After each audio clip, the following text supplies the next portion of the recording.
Hello everyone, it's Ziyu. I will introduce the second part of this course. In response to UN Sustainable Development Group 3, ensure healthy life and promote well-being for all at all ages, I think we should focus on some of the vulnerable groups.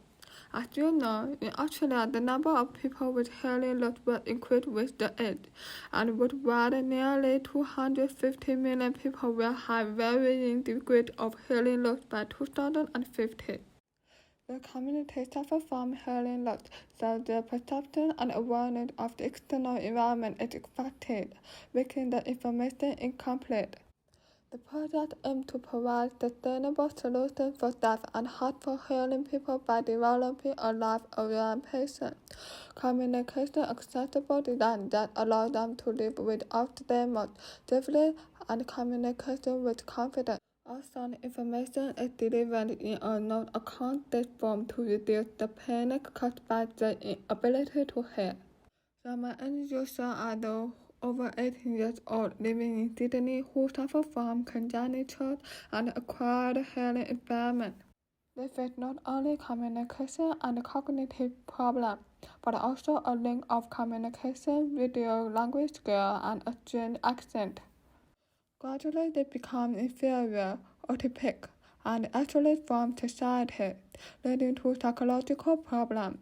Most hearing impaired people are unwilling to wear assistive listening devices, as their devices stigmatize their lips. This is persona. The first one is due to hearing loss caused by aging. They can only work at home or in the yard for safety and cannot communicate with their family members and friends, so they feel lonely. And she wants to hear the sound around her and go off for a walk safely. Drug-related deafness. The second one is due to acquired drug-related deafness. They were ridiculed by her parents from wearing hearing aids during her childhood, so he became inferior and disliked wearing them, and wished there were other devices to replace them to hearing songs.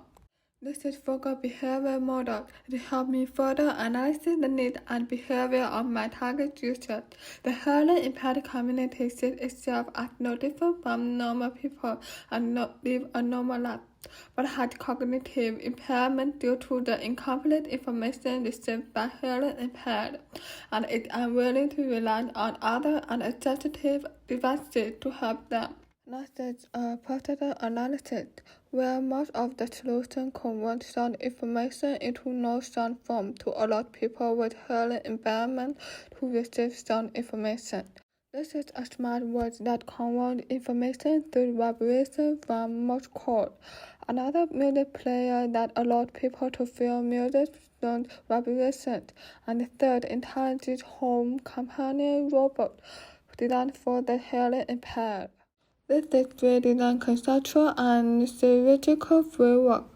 The first prototype was an app where all sound information was delivered in a non-audited form, and when I used the low-fidelity app to send to the hearing impaired for testing, I found that even vibration occurred. It was difficult for them to distinguish the location of the sound source. That allowed me to increase the orientation of the sound source in the iterations.